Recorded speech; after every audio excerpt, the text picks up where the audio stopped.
Hello friends, आज मैं आप लोगों के लिए लाया हूँ क्वेश्चन ऑफ डे का थर्ड क्वेश्चन लाया हूँ। थर्ड क्वेश्चन भी बहुत अच्छा क्वेश्चन है, ट्राई आप लोगों ने कर ही लिया होगा। ठीक है, तो मैं बताता हूँ इसका सॉल्यूशन। देखिए, बोला कि अनिल शालू से कोई राशि चक्रवृद्धि ब्याज पर उधार देता है। अनिल जो है शालू को कोई पैसा दे देता है चक्रवृद्धि ब्याज पे उधार पर, और उस राशि पर 2 सालों का पूरा मिला के तथा 3 सालों का मिला करके चक्रवृद्धि ब्याज क्रमशः 945 रुपये और 1521 रुपये का ब्याज मिलता है। तो ब्याज की दर ज्ञात कीजिए। कितना रेट, परसेंट रेट क्या है ये बताना है आपको। देखो कितना आसान है। पहले मैं एक कंसेप्ट बताता हूँ। जो ब्याज होता है, जैसे अमाउंट ऑफ प्रिंसिपल आपस में गुणोत्तर श्रेणी के रेशियो में चलते हैं, मतलब कि जीपी में चलते हैं, उसी तरह से पर्टिकुलर ईयर्स का ब्याज भी आपस में गुणोत्तर श्रेणी में ही चलते हैं।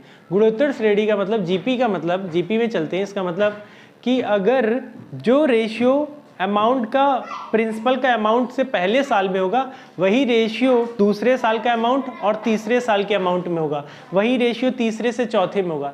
इसी तरह सेम ब्याज भी जो है, पहले और दूसरे साल का ब्याज आपस में जिस रेशियो में, उसी से दूसरे तीसरे का होगा, वही तीसरे से चौथे साल का होगा।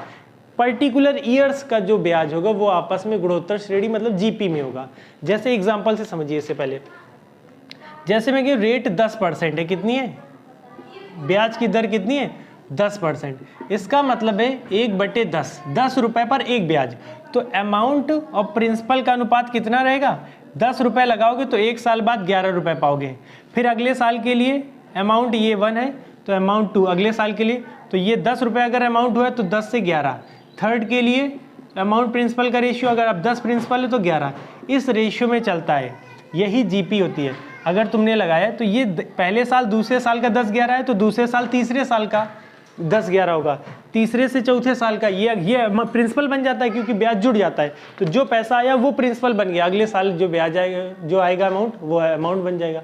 तो ये रेशियो, जिस रेशियो में 10 से 11, ऐसे ही सेम आपस में ब्याज भी कैसे चलते हैं। अब इसी को जैसे मैं 2 साल ना लिखे 3 साल ना करके मैं सिर्फ 2 के लिए कर दिखाता हूँ आपको। तो मैं इसको बराबर करूँगा, इसमें 10 का गुणा किया और नीचे वाले में 11 का किया।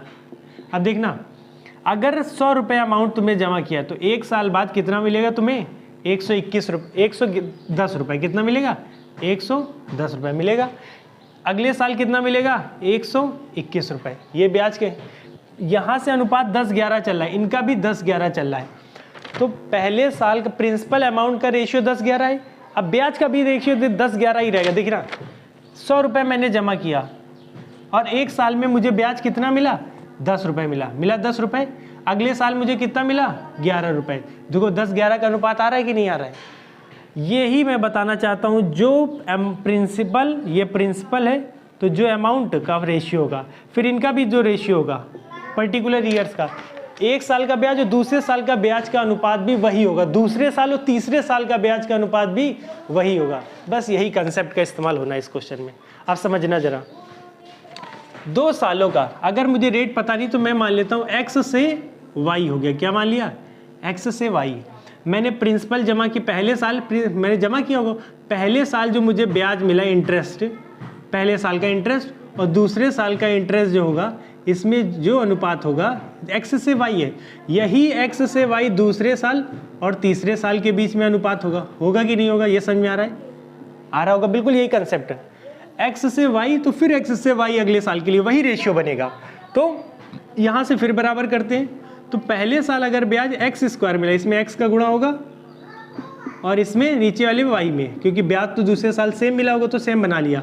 तो अगर पहले साल x² ब्याज मिला है तो दूसरे साल ब्याज कितना है, xy, तीसरे साल ब्याज कितना है, y²। यही तो ब्याज है। और तुम्हें दे रखा है पहले 2 सालों का ब्याज 945 है, मतलब कि x² प्लस xy जो है, यही कितना दे रखा है, 945 रुपये। और 3 सालों का मिला के, मतलब इन सबको जोड़ने से कितना आ रहा है, 1521। तो मैं अगर पूरे ब्याज में ये 2 साल का हटा दूँ तो सिर्फ तीसरे साल का पता चलेगा। तो मैं तीसरे साल का निकाल लेता हूँ। सिर्फ y² की वैल्यू कितनी होगी, 1521 माइनस 945, ये हटा दिया हमने। तो जो x यहाँ से कॉमन कर लो ऊपर से, तो क्या आया, x प्लस वाई, और नीचे क्या आया, y² बराबर। अब देखो ये कितना बना नीचे, घटाओ इसमें 6 घटा इधर 5 7 576 बन रहा है और ऊपर 945। अब देखो कट रहा है तो रेशियो काट लो, 9 से 105 और 9 से 9 6 54 9 चौको 64। ठीक है, ये आ गया 9 चौको 36। अब देखो y की वैल्यू यहाँ से पता चली कितनी है, y की वैल्यू y बराबर है 8 है। अब इसके फैक्टर कर लो जरा, इसको तोड़ो 15 7 105। अब जरा रख के देखो सेटिस्फाई हो रही कि नहीं, 7 से 8, जैसे इसको मैंने रखा 7, अब ये 7 + 8 सेटिस्फाई हो रही है, 8 7 15। तो x से y क्या आ गया 7 और 8, तो ब्याज की दर वही होगी जो अमाउंट प्रिंसिपल का होता है वही ब्याज का पर्टिकुलर। तो x से y का अनुपात कितना आ गया 7 से 8। अब आगे निकाल ही लोगे तो रेट कितनी है बेटा, एक ब्याज है 7 पर गुणे 100। आप समझ में आ गया होगा, 14.5 सही 1/7%, यही ब्याज की दर है, यही आपसे पूछा गया होगा।